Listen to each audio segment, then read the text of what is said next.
just to fill in everybody on who David Black is, like I said, award-winning composer, percussionist, and I also added an award-winning mensch.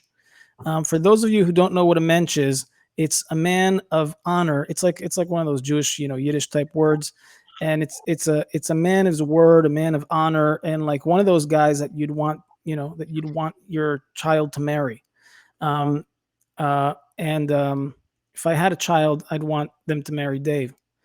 And it's kind of weird, I know, but okay, Oh, but I didn't see that coming. yeah. I didn't either.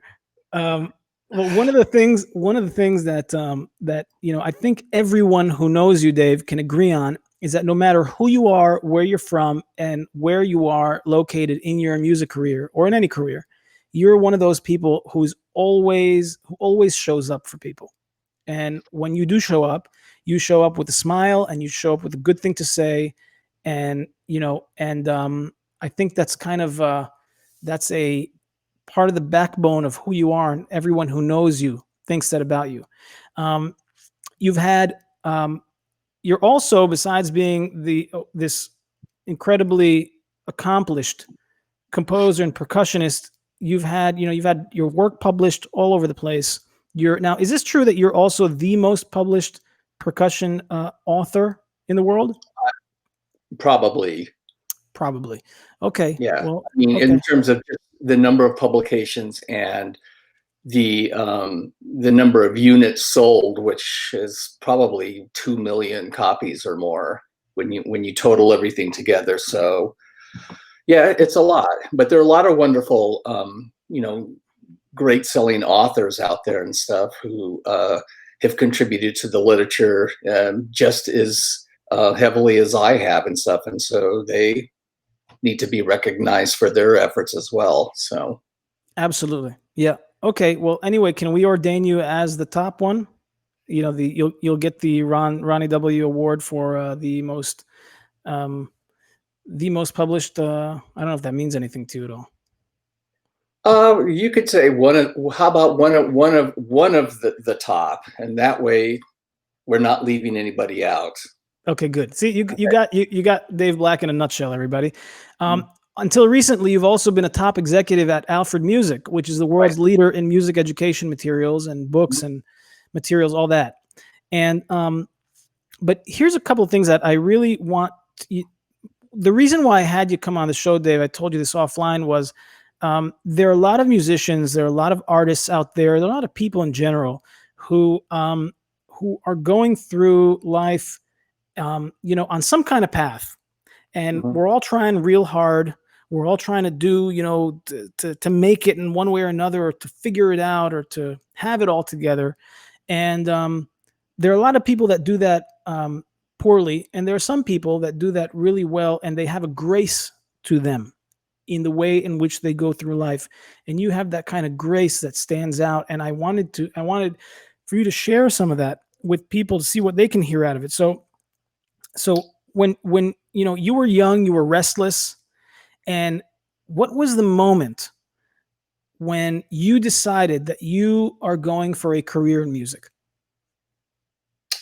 Well, first of all, I'm still restless. I hope that never ends, because that's the drive that keeps me at least going and stuff. So, but I think I knew I wanted to be, well, I know exactly when it was second grade.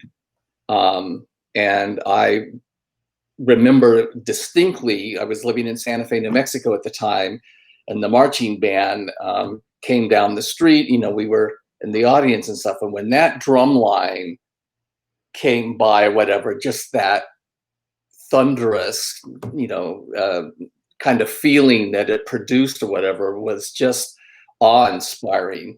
And so I knew in second grade that I wanted to play drums, but we really couldn't afford it. So I settled on guitar and took guitar lessons for a while until we got to a point where we could afford it. And then I started drums in the fifth grade, playing with the elementary concert band. And that's what started the whole thing. Mm-hmm. And you lived at the time where? Santa Fe, New Mexico. Santa Fe, New Mexico. Yep. And what had you move out to LA? Well, that was a Louis Belson move. That was my dad's in the military, and so he was born and raised in Santa Fe. Half my family was there, and then he was transferred to Washington, D.C. in about 1971, I believe. So we moved to Maryland, which was about 20 minutes outside of D.C., and he worked for Selective Service, a block from the White House. And what was amazing was that county, Prince George's County of Maryland, was an exceptional county for music, the best band directors, the best music programs, and being in close proximity to Washington, D.C., where you had access to all the great military bands and stuff.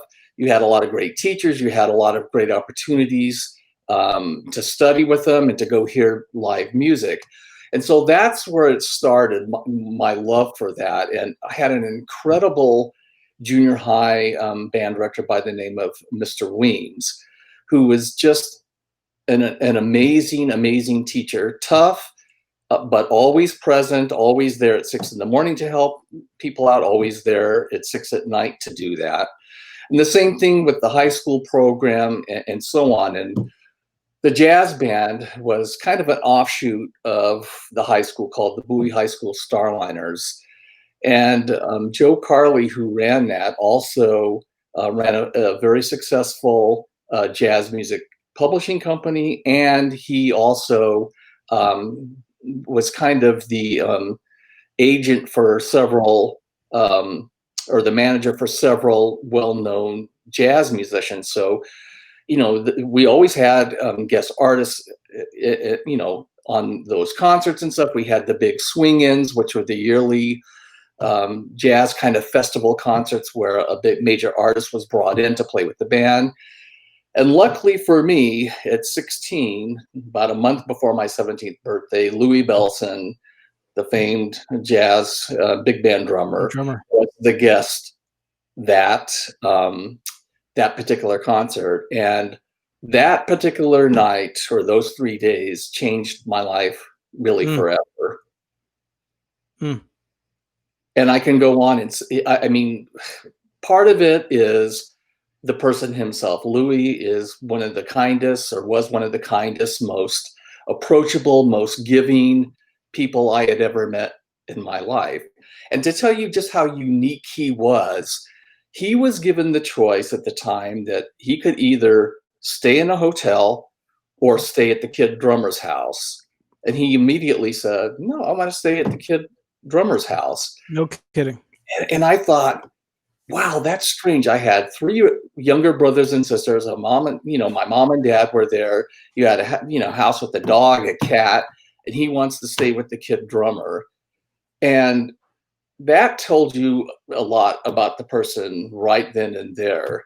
And from that point on, or whatever, it was just an amazing ride. Wow. So you then move to Los Angeles, yeah? Yes. And was your intention to be a touring drummer? To be like, what was your intention? My intention was to go to college as a jazz drummer, as a jazz major, and I had already been accepted to North Texas State University, currently now called University of North Texas, and the University of Miami. Both of them were great schools. Both of them I had connections at. Both of them had accepted me already. And in North Texas, half of my family, my grandmother, my aunt, uncle, cousins, or whatever, all lived in Dallas. So it made sense to go there because I had family to, visit during the weekends or on holidays and stuff. But Louis changed everything in terms of that. After, we played together, after, he spent 3 days with us and stuff. I mean, we kept in touch. And you never know with somebody like that. They could just be being very nice and cordial and stuff. But he was different. We would talk on the phone. We would write back and forth. And so during that last senior year, whatever, from that April through January of 1977, he kept encouraging me to come out to Cal State Northridge. He lived in Northridge with his wife, his then wife, Pearl Bailey. And he said, there's a great jazz program here, Joe Leach and the CSUN Jazz Band.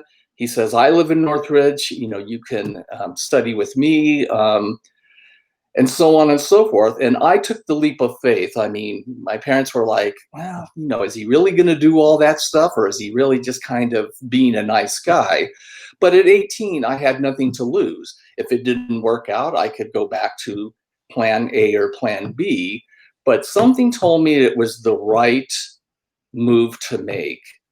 And I've been here now, 40 years or whatever. So it was definitely the right move to make. And he did everything he said he would do. I didn't have a car for the first 3 years that I was in college. So he would pick me up in his orange Corvette at the dorms and take me to recording sessions with he and Oscar Peterson and Sarah Vaughan. And every time he played at Disneyland, or anytime he was doing something, I was involved. And it ended up being a trust thing where it ended up becoming kind of his copyist and his music archivist. And then that led to us writing jazz publications together, which many of them he recorded, and books and so on and so forth. He walked in to Alfred Music 4 years before I even realized or knew that I would be working there, with a chart that I had written and said, here's this young man or whatever who's written a chart that my band is playing. I think it's worthy of publication, and so on. So that is the kind of person that he was. And so he was like your biggest fan. He was, and he was just amazing. I mean, and everybody who knows Louis or knows of him will tell you the same kind of thing. I was just lucky enough to be in his orbit at the right time, and the fact that we both lived in Northridge, California. And it ended up being a lifelong thing where we ended up doing all the professional things together. But, I also ended up catching the garter at his second wedding, and I was one of the 6 pallbearers when he passed away. So that tells you how close that relationship became, from a 16-year-old kid in high school with him staying at our house to being one of his pallbearers. So it sounds from very much from what you're saying that, that Louis Bellson, by the way, there's a picture of Louis Bellson on the screen right now. And legendary jazz drummer. It sounds like very much of who you are today has to do with the mentorship, and this giving nature, this giving attitude that he had to kind of lift you up, to raise you up all the time. That has to do a lot with where you are for you. I mean, it had a huge impact on your life, it seems. You're exactly right. I mean, he was the standard. I had 2 or 3 people like that in my life. Joe Leach, who was the director of the jazz band at Cal State Northridge, and who I studied with my 4 years there, percussion, whatever, became a best friend and a mentor. Very much like Louis and his personality of helping students and lending them money and, co-signing credit card applications to get them, credit and stuff like that. And then there was a priest friend of my dad's, when my dad was in the diaconate program, who was stationed here in Encino, who was amazing, because I didn't know anybody except him when I took that Greyhound bus from Washington, D.C. to Los Angeles. And I remember him, taking me out to dinner once every year, whatever, to a nice restaurant, because he knew I didn't have that, and he knew how important that was. And that you didn't have money. Yeah, exactly. And, bringing sheets and towels or whatever, because the truck that had been sent across the country with my stuff had not arrived when I arrived at the dorms and stuff. So all those things I remembered, and, kind of promised myself that, if I was ever in a position to do those kinds of things for others, that was really the path to go, because it comes back to you, tenfold or whatever. I mean, it really does make a huge difference. And I'm so lucky that I get a chance to mentor so many people and help them and stuff. There's no better feeling in the world and stuff. And I know that Louis is smiling down on the situation and saying, I'm proud of you. I hope he is. Wow. Awesome. Awesome. How you said earlier about, when you came out to Los Angeles, that your parents were like iffy about the whole thing. So you're really going to do what he said he was going to do and all that, right? Now, this is by the way, a big, again, I'm looking for something that'll really, want to get your perspective on something that other artists, other musicians, whoever's watching can take for their own life from your wisdom. How does one deal with the things people are going to think or say when suddenly changing a course of action in life? That a lot of us just, keep on doing what we're keeping on doing because, oh my God, what are people going to think? What are they going to say? What do you have to say about that? Well, I think a lot of it is instinct and trust. And my parents trusted me. I mean, I was a hardworking student. I practiced 4 hours a day. I mean, I knew exactly what I wanted. And even though they said at the time, it's going to be hard financially for us to do this, if you think it's what you need to do, then we'll support that. Because I knew that I was either going to have to be in New York or LA or Nashville in order to make a living as a professional player. So why not do it while going to school, while I kind of had, that institution kind of to help me out with 4 years while my parents were helping to pay for it and stuff, and get those connections going so that when I graduated 4 years later, I had some place to go. But I think the bigger thing is just listening to your heart and your feelings and stuff, because there's two major events that happened in my life. One of them was the Louis thing, whatever. The other was the Alfred possibility or the Alfred career.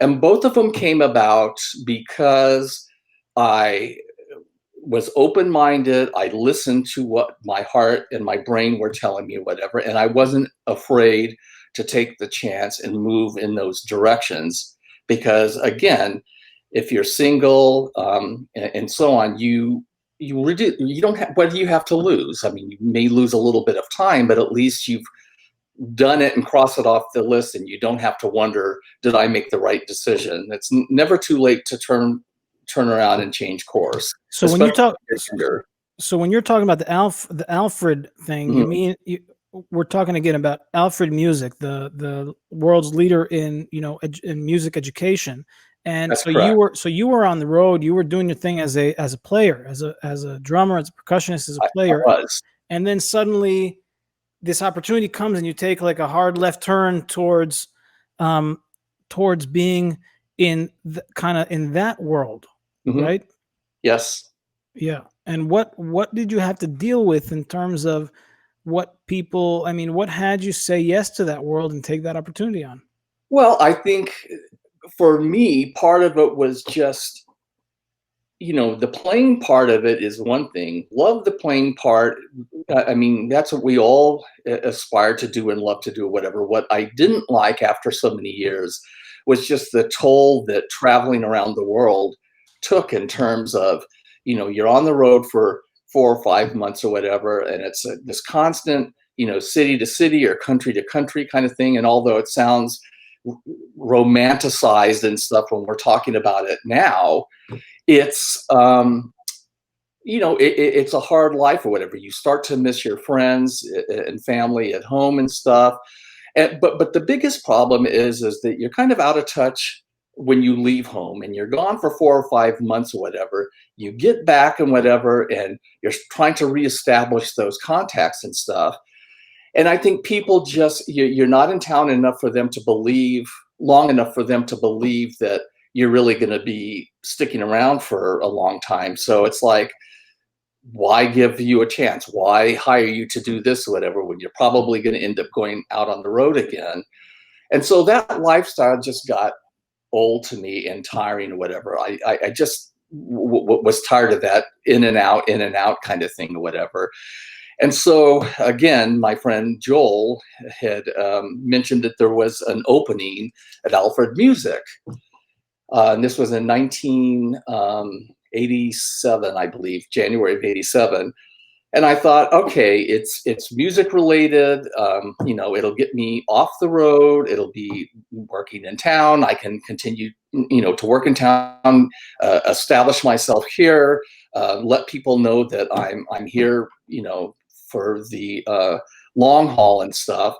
And it worked out beautifully. But what I found out though is that there were a lot of things about music publishing that I loved. I loved the fact that it was something I could do on my own, without people, because although people are great to play with, work with, or whatever, there is a certain amount of give and take that you have to do and stuff. You have to deal with many different personalities and many different, influences or whatever that make sometimes people are difficult to work with and stuff. And so you just have to kind of live with that and work with that. But what I found as a composer and as an author is that I'm here at my desk. I'm not influenced by anybody. I don't have to go anywhere. I don't have to do all that stuff. It was a way to make a name for myself, to earn royalties, money in the form of royalties and stuff, and something that I could do one time or whatever, and that one thing would continue to sell for years and years and years. So it had the best of both worlds. And then when I became part of the executive part and, as the vice president and the editor in chief, then I had the ability to influence what was published, what percussion books were published, what band and orchestra pieces were published and whatever. So that was a great thing as well. I mean, I had a piece of music in front of me every day where I was proofing, editing, or acting as a producer in a recording session. I mean, it was the absolute dream job. Yeah. And I mean, and you stuck to it for 35 years. 35 years, I did. And it was an amazing 35 years. And, the people that I met, the authors, the composers I got to work with, the things I got to do, the influence on what is published and what is available for younger students to play and or study by whatever was a great responsibility that I didn't take lightly at all. Mm-hmm. And I understand that, and you've had your compositions in TV and film and all over, including on that. I understand also in the film Drumline. That's correct. That was taken. The solo there is the audition solo that I co-wrote with Jay Wanamaker and Sandy Feldstein. That was from Alfred's Drum Method Book 2, and they used that in the audition scene. It's the scene on the football field where he's got the snare drum there and the headlights from all the cars are kind of lighting that space or whatever. But that was a great thrill, and I've had a lot of my jazz band or concert band things used on Nightline and other like Hollywood movies of the week and stuff. So it's been a lot of fun. Does that get a royalty when I mean, if your composition is used in a film like that? Absolutely. I mean, it's an ASCAP royalty and a mechanical, but yeah, I'm still making pretty good royalties on Drumline just because it plays constantly on cable TV. So again, that's kind of one of the things when I talk to young students and stuff like that, and they ask about a career in publishing or writing, how lucrative can it be and stuff. I mean, it can be lucrative if you get the right product and it gets the right amount of hits and stuff, because they can continue to go on, as I told you before, for years and years and years. Wow. And they become stapled, whatever, in the teaching industry or, whatever. And, one generation continues to use it after the other. Now, Dave, what was, I'm taking a right turn here. Okay. What was the most difficult moment that you had to deal with in your life that kind of affected you for better or for worse moving forward? I guess you could call it like a crucible moment, a time where it's like, whoa, it's like a before and after type of moment in life.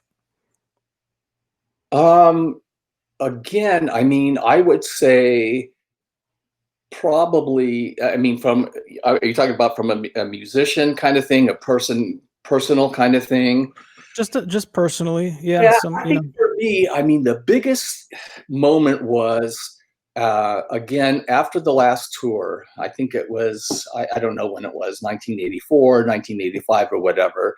I left that after a few months or whatever and went home to Washington, D.C. to visit my parents and just to kind of chill out or whatever. And I knew towards the end of that tour, whatever, that was going to be it. That I didn't want to be out on the road all the time. I didn't want, to play in those kinds of situations or work with those kind of musicians and stuff like that. So I kind of went into a deep funk for a couple of months or whatever, because I went in May and I had only planned on staying 2 or 3 weeks or whatever, but I ended up staying 2 or 3 months while I tried to figure out, kind of what I wanted to do and stuff. And at the end of that 3-month period or whatever, I went back to Los Angeles to try and find what my next, road would be, so to speak. And that's when the Alfred thing came along, and it was completely out of the blue. I had mentioned Jay Wanamaker regarding the solo, but he had the position that I took over from Alfred, and he was a percussion major as well, and a very well known drummer and stuff. And so when he vacated, somebody sent me a note saying, "Hey, I understand so-and-so's left, and there's a position there. You might want to apply for it." And so, what I tell people, and again, it goes back to us listening to our guts and not being afraid to take a chance on something else. In that case, it was the absolute right thing to do, whatever. I have never once in that 35 years ever regretted not doing it. And saying, "Oh God, it was a mistake. I wish I was back on the road. I wish I was playing full time or whatever." Because a lot of the major album credits that I have or whatever were done, while I was at Alfred, because they believed in the fact that we were musicians working for a company and that it was important for us to keep those skills up and stuff, because it made us the experts in the field are more believable, or we could relate to who we were talking to, or what particular project we were working on. And so I'm very thankful for that.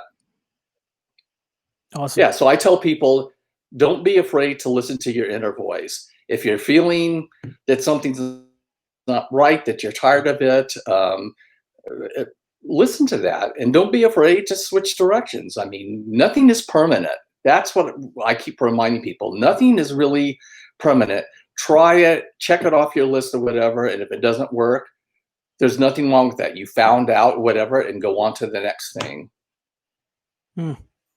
Would that be your, if you had one gem of wisdom to give every aspiring musician or artist or young person, out of the people that you mentor yourself, would that be it? Or is there something you'd like to say in addition to that? If you could leave anybody with a gem of wisdom. Well, I think there are a couple of things. One is we have to be empathetic. Two, we have to be willing to help people and put ourselves in a position to do that without feeling threatened, like they are going to take our position or that they're going to get the gig that we want. And that's a big deal in the business. It is a big deal. And that is one thing that all the people that we've talked about, Louis and stuff, were not afraid of whatever. That it's, you can't be afraid to help somebody. You can't not be empathetic to their plight or whatever. Um, for selfish reasons. I think that that kind of karma is going to come back to haunt you at some point. I think the giving aspect or the helping somebody or whatever, it just brings another aspect to your own world and brings those riches to you in ways that you never could expect. So, I try and be empathetic to those that are starting out in music, that are struggling, that don't know what to do or whatever. Trying to encourage them, trying to just listen and whatever, not try to be judgmental, not try and force advice down their throat, not trying to tell them what to do, but just to listen and kind of lead them in a way that they end up making their own choices. And I've never shied away from helping somebody. People call for advice all the time. Can you look at this? Can you recommend this? Can you take a look at something that I've written and tell me if it's something that you think is worth, sending for publication or not? I'm more than happy to do that. That's what it's all about. It's really all about um, um, spreading. What's the term I'm trying to use? Putting it forward, paying it forward to the next one, paying it forward, and hoping that because you did that or whatever, that person will end up doing it to the next person. Yeah, and it comes full circle from the beginning of our conversation where you were saying about how Louis Belson was that human being for you. Yep. And I mean, and I mean, if he wasn't that person for you, as much as I love you, I don't know if you'd be saying the things that you just said, because I mean, it's so ingrained into who you are that it's Yeah. like for you, it's a natural expression that you would then be moving it forward, right? Yeah, exactly. And I mean, even the whole dinner thing, I mean, that was always such a hard thing living in the dorms or whatever, and, eating top ramen or going without a meal or something like that. To go to a nice restaurant when you're in that position is really has such an amazing impact on you in terms of the way you feel about yourself, and how happy it makes you for that short period of time that you're there. And so I've made it a point many times over the years, and still do it or whatever, if it's a young college student or somebody who's starting out who wants to meet for coffee or whatever to talk about options and stuff like that, I'll always pick up the tab or whatever, because I know what it's like to not have much resources or much money, and everybody did it for me. So That's awesome. I mean, awesome. So, and it's kind of profound that the people, the young people that you mentor these days, mhm, um, it the genesis of that, like what they're getting, is kind of mhm, like comes from Louis through you to them, and when you give them that kind of same thing that you got from Louis, then it like it goes generations forward. And I'm really interested in knowing where Louis picked it up from. Um, and I think what I'm taking for myself as a musician right now, because I'm probably horribly generalizing, but as an artist, as a musician, it's very easy to make the world about me. I need to mhm, succeed. I need to get my music out there, all that. And it is rarely, and especially from many of the artists and musicians that I've known personally, it rarely is about other people really. mhm, And being the kind of person that shows up it just has a huge impact for other people's lives. And and it doesn't. The funny thing is it doesn't necessarily or only pertain to those who are, you know, leaning towards a career in music, whatever. They're just basic human kindnesses, picking up the tab, being, present when somebody is trying to talk or whatever, being a good listener, all those things, transfer to other areas of life outside of music. It's a human thing, not a music thing. So, um, I think we all could just benefit more from that and stuff when, the world is so crazy at this point or whatever. This is the time to come together yeah, and be supportive. yep. Amen. Amen to that. Dave, is there anything else that you want before we wrap up? Anything else that you want to leave people with that's important for you to say? No, I mean, I think I've said most of it or whatever. I mean, I would tell people listening or whatever, if you've got questions or whatever, you can look me up on Facebook and private message me or whatever. And I think, most people will tell you that I do respond. I'm more than happy if I can answer a question, if I can give any kind of advice in terms of publishing or, music related careers, or any of those kinds of things, whatever. I'm more than happy to do that. So don't feel odd about reaching out or whatever and asking me a question. Awesome. Awesome. Thank you. And you've encompassed the whole thing. Dave Black, the real deal. Thank you, Uh, my great friend. I appreciate you. I'll also ask you you'll be getting an email from me for some advice as well, probably. Because you never offered that to me before. You're offering for the whole world, not to, I'm kidding. I know, because when He's we get together, I'm listening to you or whatever, and I'm not speaking. I'm not talking myself. But okay, anyway, Dave. I appreciate you asking me on. I appreciate your friendship and all that you do and stuff, and your passion. It really is uplifting. Thank you. I appreciate Thank it. I you. love you, Dave. Bye. Bye bye. That was Dave Black. What can I say about that?